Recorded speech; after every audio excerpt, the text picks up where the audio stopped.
옛날 옛적 강원도 홍천의 깊은 산골 마을에는 백골산이라 불리는 수려한 산이 있었다. 이 산은 높고 험준하여 마을 사람들에게는 특별한 두려움과 경외의 대상이었다. 마을 사람들은 이 산을 신성하게 여겼으며 산에 해를 입히면 안 된다고 믿었다. 이 산에는 산신령이 깃들어 있다고 전해졌기 때문이다. 산은 사계절 내내 아름다운 자태를 뽐내며 마을을 감싸고 있었지만 그 안은 잦은 안개와 깊은 숲으로 인해 쉽게 접근할 수 없었다. 마을 사람들은 산신령이 산을 보호하고 마을의 번영을 돕는다고 신뢰하며 하찮은 문제로 산을 오르고자 하지 않았다. 하지만 한 가지, 매년 봄에 열리는 산신제만큼은 예외였다. 산신제는 홍천 마을에서 가장 큰 행사로 이틀에 걸쳐 열리곤 했다. 첫째 날에는 마을 사람 모두가 산신령을 기리며 음식을 산 정성껏 차려 올렸다. 특히 오색떡과 신선한 과일, 그리고 마을에서 가장 잘 담는 막걸리는 빠질 수 없는 제물이었다. 그 후 마을 어르신이 산신에게 기도를 올리며 마을의 평화와 번영을 기원했다. 마을 전통 악단이 연주하는 흥겨운 음악은 산 정상까지 울려 퍼졌고 모두가 함께 춤을 추며 축제를 즐겼다. 둘째 날에는 마을 용감한 젊은이들 이산신님의 길을 찾아 산행을 시작했다. 이들은 산신령이 깃든 백골산 깊은 곳의 신성한 바위에 도달해야만 했고 그 과정에서 산의 신비한 기운과 마주칠 수 있었다. 이 전통은 단순한 산행을 넘어 자신과 마을을 위한 용기와 헌신의 의미가 있었으며 산신령과의 정신적인 교감을 이루는 시간이었다. 옥수수 수염 같은 안개가 깔린 산정상에 다다르면 젊은이들은 바위에 산신에게 가져온 작은 제물을 올렸다. 그 순간 마을 전설에 따르면 산신령은 자신이 다가왔음을 알리는 듯 부드럽고 따뜻한 바람을 보내곤 했다. 이는 마을 사람들의 믿음 속에서 산신령이 그 해의 풍년과 무사함을 약속하는 표시로 여겨졌다. 몇 세기가 넘도록 이 전통은 이어져 내려오며 홍천의 마을 사람들은 산신령의 가호 아래 화목하게 살아왔다. 그리고 매년 산신제마다 한 해의 수확과 평안을 빌며 그 신령스러운 존재가 마을을 지켜주기를 기도했다. 오늘날에도 여전히 많은 이들이 홍천 백골산을 찾아 산신의 기운을 느끼려 하며 이 이야기는 사람들에게 깊은 인상을 남기곤 한다. 홍천의 민속신앙으로 전해지는 이 산신령이 이야기는 마을 공동체의 뿌리 깊은 전통과 자연에 대한 경외심을 일깨워주는 중요한 유산으로 남아있다. 두 번째 이야기, 옛날 옛적 경상북도 영주라는 아름다운 고을에 호동이라는 이름으로 불리는 소녀가 살고 있었습니다. 그녀는 마을의 누구보다 빛나는 눈을 가지고 태어났고 항상 순수한 호기심으로 반짝이는 두 눈에는 마치 바다의 깊은 푸름처럼 신비로운 빛이 가득했습니다. 마을 사람들은 그녀가 바다의 신, 즉 용왕의 축복을 받은 아이일지도 모른다고 생각했지요. 호동이는 매일같이 한적한 강가로 나가 물고기와 논일고 물이 흐르는 소리를 들으면서 꿈을 키웠습니다. 마치 물과 친구가 되는 것처럼 강물 속에 발을 담그면 왠지 모르게 마음이 편안해지곤 했습니다. 어느 날 그녀는 예전보다 더욱 강렬하게 물속으로 끌려가는 느낌을 받았습니다. 그날 밤 호동이는 길게 잠겨있다가 꿈속에서 특별한 방문자를 맞이하게 됩니다. 꿈속에서 호동이는 눈부신 비늘로 덮인 커다란 용을 만났습니다. 용은 한껏 위험있고 알 수 없는 커다란 눈으로 호동이를 지켜보았습니다. 그 용은 마치 바다의 파도 소리처럼 낮고 울리는 목소리로 자신이 바다의 용왕이라고 소개했습니다. 용왕은 호동이에게 내가 가진 순수한 영혼과 자연을 사랑하는 마음을 보고 너에게 도움을 받고자 한다 라고 말했습니다. 그는 이어서 지금 하늘과 바다 사이에 엄청난 균형의 깨짐이 예상된다고, 그리고 그 균형을 회복하기 위해 호동이의 도움을 필요로 한다고 설명했습니다. 이 특별한 방문은 호동이를 놀라게 했지만 그녀의 마음 한편에서는 없던 호기심과 도전 정신이 용솟음쳤습니다. 용왕은 그녀에게 균형을 되찾기 위한 무용의 지식을 전수해 주었습니다.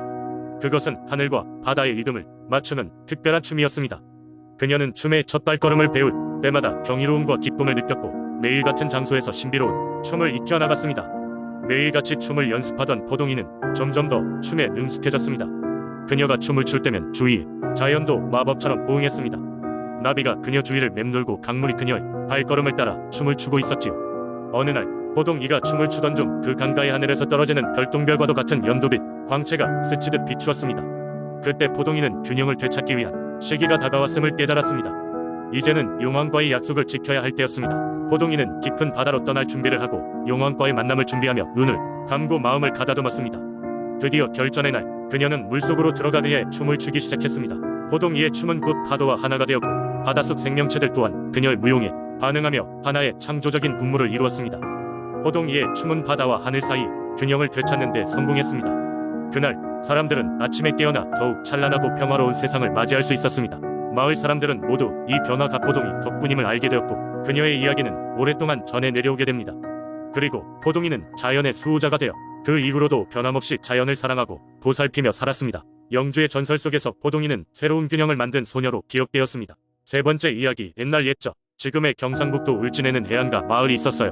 바다와 가까이 지내던 이 마을 사람들은 언제나 바다의 은혜에 감사하며 살아갔죠. 이 마을에서 매년 음력 3월이 되면 열리는 이맘제 라는 민속신앙 행사는 모든 주민이 손꼽아 기다리는 중요한 축제였어요. 용왕제는 바다를 수호하고 있는 용왕님에게 감사를 전하고 앞으로도 무사히 바다에서 물고기를 잡고 살아갈 수 있도록 기원하는 의식이었어요. 마을 어르신들은 바닷가모래 사장에서 천막을 치고 용왕님에게 바칠 제사상을 준비했어요.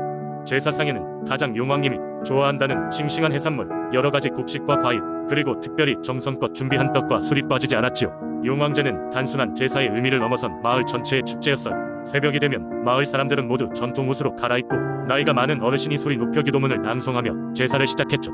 이어서 마을의 젊은이들이 준비한 전통춤과 음악 공연이 펼쳐졌고, 공연은 언제나 용왕님의 환심을 사기 위해 열정적으로 진행됐어요. 모든 행사가 마무리되면 용왕님이 마을 사람들의 간절한 기도를 들었다는 것을 상징하는 커다란 고래나 물고기가 바다에서 보이는 일이 많았다고 해요. 그러던 해였어요. 마을에 큰 태풍이 몰아치던 날, 마을의 배들은 속수무책으로 떠밀려 다녔고 사람들은 커다란 산사태가 덮칠까 두려움에 사로잡혔죠. 그때 어느 누구도 예상치 못한 일이 벌어졌어요. 마을에서 가장 작은 배 한 척이 홀로 태풍에 맞서 싸우며 멀리 바다로 나가더니 어느새 마을 앞바다를 가로막듯 육지 가까이 자리를 잡으며 나머지 배들을 위해 방파제 같은 역할을 해준 것이었어요. 이 기적 같은 사건에 마을 사람들은 용왕님이 직접 나서서 마을을 지켜주었다고 믿게 되었어요. 이 일을 계기로 용왕제를 더 성대하게 지내기로 했고, 그때부터 마을 사람들은 바다에 나가 일을 하기 전마다 용왕님께 꼭 기도를 드리게 되었답니다. 덕분에 울진 해안 마을엔 언제나 풍어와 안전한 항해가 이어졌다고 해요. 시간이 흘러도 울진의 용왕제는 변치 않고 이어지고 있답니다. 여전히 마을 어르신들은 이를 위해 한 해 동안 정성껏 준비하고 마을의 젊은이들은 전통의 손길을 돕고 배우며 이 신앙을 지켜가고 있어요. 현대에 들어서도 용왕제는 과거와 다름없이 마을을 하나로 묶어주는 중요한 행사로 남아있답니다. 용왕님의 은혜에 보답하고자 했던 작은 마을 사람들의 마음은 이렇게 마을 전통과 함께 변함없이 이어지고 있죠. 네 번째 이야기, 옛날 옛적 전라북도 정읍에 깊은 산골 마을이 존재했습니다. 이곳은 맑은 물과 푸르른 경치로 둘러싸여 있었지만 마을 사람들은 항상 불안에 떨었습니다. 그 이유는 마을 인근에는 무서운 호랑이가 살고 있었기 때문입니다. 이 호랑이는 단순한 동물이 아니었습니다. 사람들이 전하는 바에 따르면 그는 초자연적인 힘을 가지고 있었으며 매달 밤 보름이 되면 마을로 내려와 가축들을 해치고 심지어 사람에게도 위협을 가했습니다. 마을 사람들은 밤마다 문을 걸어 잠그며 공포에 떨었고 언제 이 호랑이가 다시 마을에 내려올지 모른다는 두려움 속에서 살아갔습니다. 그러던 어느 날 마을에 용순이라는 소년이 살고 있었습니다. 그의 가족은 할아버지 때부터 내려오는 정직하고 성실한 농부 집안이었지만 용순은 어린 시절부터 남다른 기계와 용기를 간직한 아이였습니다. 용순은 호랑이에 대한 이야기를 들을 때마다 무언가 해야겠다는 생각이 들었습니다. 어느 날 밤 그는 결심했습니다. 이대로는 안 돼. 누군가는 이 호랑이를 막아야 해. 용순은 가족과 마을 사람들이 걱정할 것을 알았지만 그럼에도 불구하고 용기를 내어 혼자서 호랑이를 잡기로 결심했습니다. 그날 밤 용순은 조용히 집을 나서 호랑이가 자주 나타나는 산 위로 올라갔습니다. 그는 마을에서 제일 날카로운 칼과 쌀주머니를 가져갔습니다. 그리고 자신을 지켜줄 보호부적을 목에 걸었습니다. 그는 직접 대결하기 전 쌀을 호랑이가 다니는 경로에 뿌려 길을 유도했고 몇 날 며칠을 매복했습니다. 드디어 보름달이 환히 빛나던 밤 용순은 호랑이와 맞닥뜨렸습니다. 호랑이는 그가 뿌린 쌀을 밟고 정확히 용순이 있는 방향으로 왔습니다. 용순은 주저하지 않고 벌떡 일어나 호랑이 앞에 섰습니다. 호랑이가 위협적으로 포효하며 덤벼들자 용순은 침착하게 칼을 휘둘렀습니다. 그러나 호랑이는 그의 강력한 힘으로 용순을 바닥에 넘어뜨렸습니다. 그 순간 용순의 목에 걸린 부적이 강하게 빛나며 호랑이의 움직임이 잠시 멈췄습니다. 이 틈을 놓치지 않고 용순은 다시 일어나 모든 힘을 다해 호랑이를 물리쳤습니다. 호랑이는 쓰러졌고 마을 사람들은 용감한 소년을 찾아왔습니다. 죽은 호랑이를 보고 기쁨의 환호를 외치며 용순을 칭찬했습니다. 그날 이후 마을에는 다시 호랑이가 나타나지 않았고 마을 사람들은 평화로운 나날을 보낼 수 있었습니다. 용순은 마을의 영웅이 되었고 그의 용기와 지혜는 오랫동안 정읍의 민중신앙과 전설 중 하나로 남게 되었습니다. 그의 이야기는 세대를 거쳐 전해지며 마을의 아이들은 용순의 용기를 본받아 서로를 도우며 살았습니다.